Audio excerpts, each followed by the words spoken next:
Well, our top story this half hour now. The final word on the crash of Air France Flight 447. It happened 4 years ago today, June 1st, 2009. The Airbus jet carrying 228 people vanished over the Atlantic on a flight from Rio de Janeiro to Paris.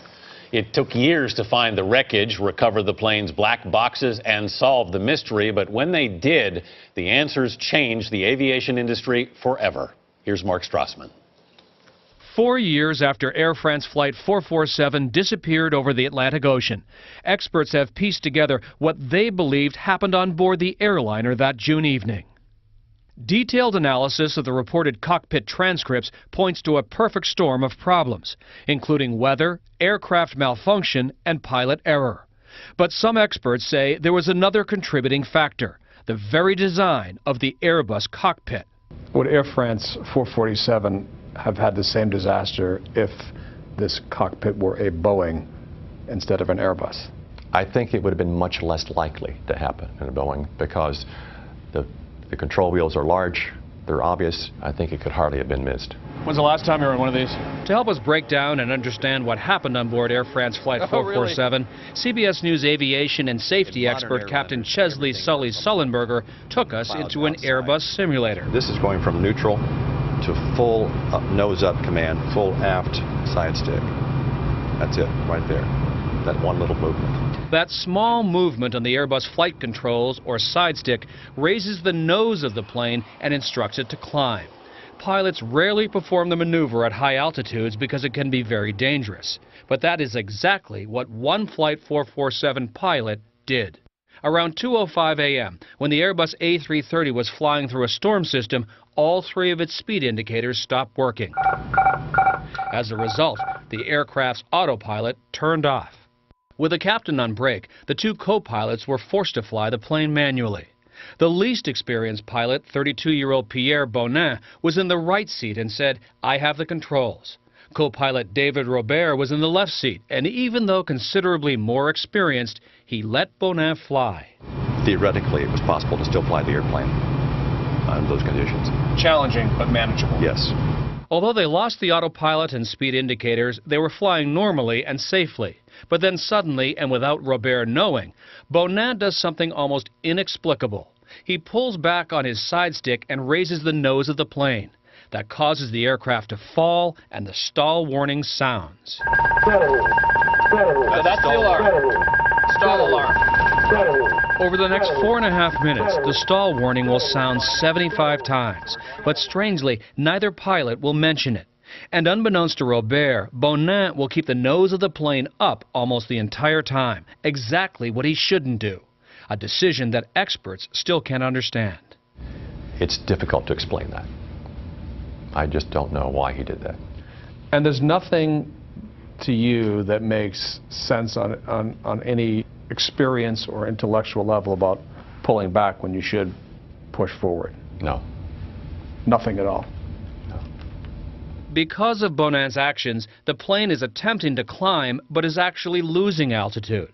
Robert appears to have no idea the nose is being lifted when he says, "What the hell is happening? I don't understand what's happening." If he had known what Bonin was doing, Robert could have conceivably solved the problem very easily at this point. So you're sitting where Bonin was sitting, and he starts pulling back. Right. Sullenberger showed us why he thinks in this situation the design of the airplane helped keep Robert in the dark. And it's a subtle movement compared to more traditional airplanes. And unless I happened to notice you visually doing it, I would have no way of telling that it happened. Because your side stick is not linked to mine. When I move this one, that one never budges. By traditional airplanes, Sullenberger means those built by Boeing. There are only two major airliner manufacturers in the world, Boeing and Airbus, and the two have different cockpit designs and philosophies.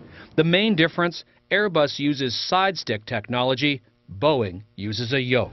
In this airplane, you have a big control wheel. It's right in front of both pilots. We sat down in a Boeing 747 simulator to see the difference.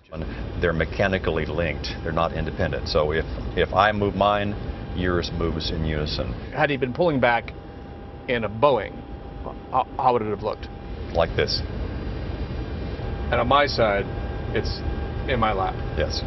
Robert would clearly have known what was happening if this was happening in a Boeing. I think it would be obvious. Yeah. Airbus, however, has never wavered in their public support of the cockpit design.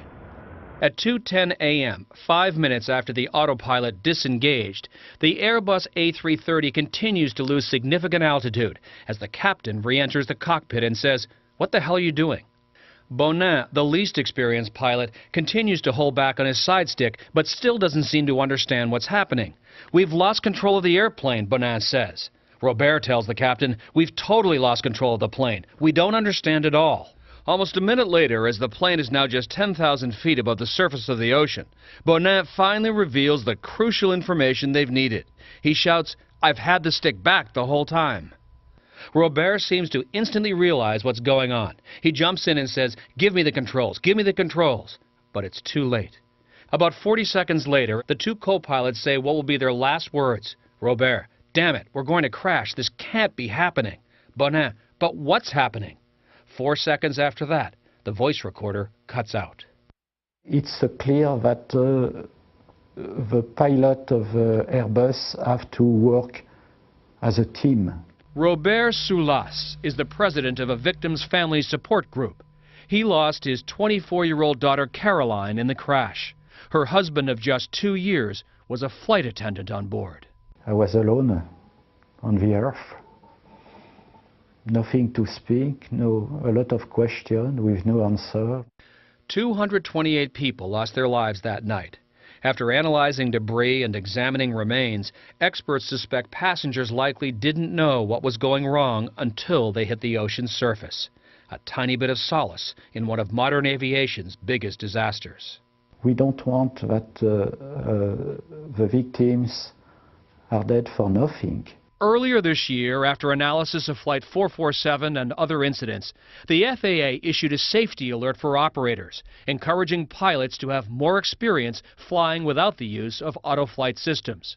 The agency believes maintaining and improving the knowledge and skills for manual flight operations is necessary for safe flight operations.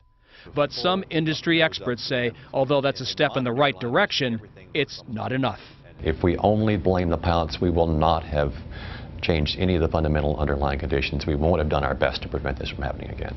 This is the safest period in the history of commercial flight, and yet Flight 447 simply fell from the sky.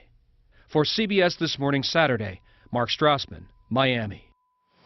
It's a profoundly distressing story. It is, because those people really didn't have to die, and you see that sometimes it's not about a high-tech solution, a low-tech solution, just positioning of that stick could have made the difference. A simple solution. Right.